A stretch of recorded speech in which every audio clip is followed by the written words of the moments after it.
Carnivore's Good Friday evening. It's getting pretty late, so I'm going to try to make this quick, but I did want to go over the test results from my sleep study I did on myself last night. Just in case you're wondering, I don't even have it here. I just got this pulse oximeter from Amazon, and I've had it for quite a few years. But the software, the app that goes with it is called Vihealth, V-I-H-E-A-L-T-H.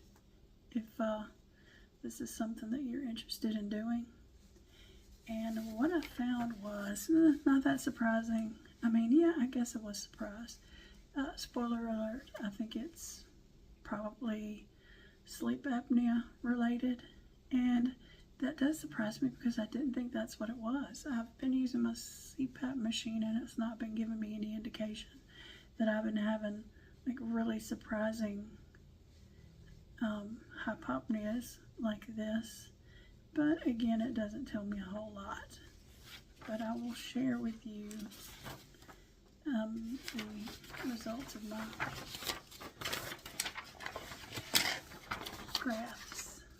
It's in 2 segments because I measured 2 different times whenever I first went to sleep until 5 o'clock in the morning when I got up to go to the bathroom, and then I went to sleep again for a couple more hours, for about 2.5 hours. I woke up at 7:15 and 45. That's what time I got up, and I normally wake up between 7 and 8 o'clock in the morning, and I don't have to be to work until 10. So what I found was, during the 12:14 a.m. to 5:04 a.m. segment of time, I had 1 spike in my pulse reading. I got up to 157, and my low pulse rate, it corresponded with a low pulse, no, not a low pulse rate, a low oxygen rate of 69, which is pretty dangerous. As far as I know, anything less than 88 needs to be addressed. So it got down to 69, and you can see this is the heart rate here, and there's this corresponding low spike here. So those 2 things happened at the same time.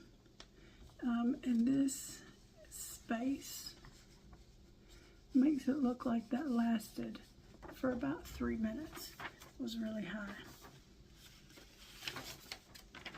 And then the second segment of sleep time between 5:14 and 7:45 had 1 other pulse spike of 143, which is not as high, but interestingly, there was no corresponding really low reading that time. My minimum oxygen level during that time was 80, which is not alarmingly low. I mean, it's pretty low, but it's not alarming. But if you look at the graph here, there's no corresponding like drastic dip in my oxygen saturation at the time. So I don't know, that's just weird, but it happened at right about 7 o'clock, and that is the time when I would normally be waking up. And you know, maybe it was a cortisol spike or whatever happens right before you wake up in the morning to get your body ready to get awake. And interestingly, both of these spikes happened right off the end of a what I think is deep sleep, because the pulse rate's really steady. So it's like I was in deep sleep, and then I got out of my deep sleep phase, and my pulse jumped up real fast. Or maybe it's the other way around. My pulse jumped up, which knocked me out of deep sleep. Who knows? See, kind of the same thing here. It's a really smooth line, and then I start to wake up, getting out of that deep sleep phase, and hit this really high 143 pulse rate, which lasted for, it looks like, 5 minutes if I'm reading this chart correctly. So what does that tell me? could definitely be CPAP related. It's really disappointing to me that I'm still having that low of oxygen saturation during the night. But at the same time, the CPAP machine's doing what it's supposed to. I've had another, years ago before I started using the CPAP machine, I did this, and it would get down to 60 and stay that way for several seconds. You can see in all of these cases, as it's going up and down, that when it's a spike, it gets there and stays there for a very brief period of time and then comes back up. And that's how the thing is supposed to work. I don't have any, there's no straight line of it being low. It's always down and a spike. So whenever I stop breathing, the CPAP machine keeps pushing air, and I start breathing again. That's how it's supposed to work. So that makes me wonder. I'm using an auto PAP machine right now, and the lowest setting is 4. However pressure works, the pressure number is 4. So I wonder if I should make it higher. I think if I had what my actual number is, if I were using a CPAP machine that has steady pressure, continuous positive airway pressure is what that stands for. The auto is adjustable positive airway pressure.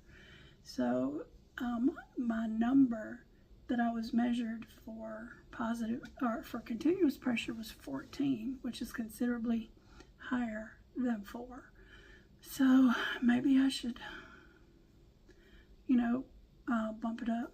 I don't want to keep doing this every night. I don't want to keep wearing that pulse oximeter a bunch of nights in a row. I could feel it, I mean, it disrupts my sleep even just a little bit. So I don't want to do it too often. But it might make sense to up the pressure some so that it doesn't have an opportunity to, maybe my oxygen won't drop so low. So, is it worth it? I could try it, but then I want to find out if it's working or not. But anyway, I've got this information that I have seen since I moved to the new place.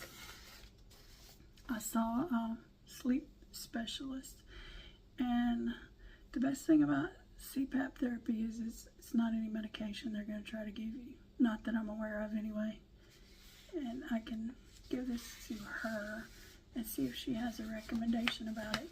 But I think it's solved the mystery.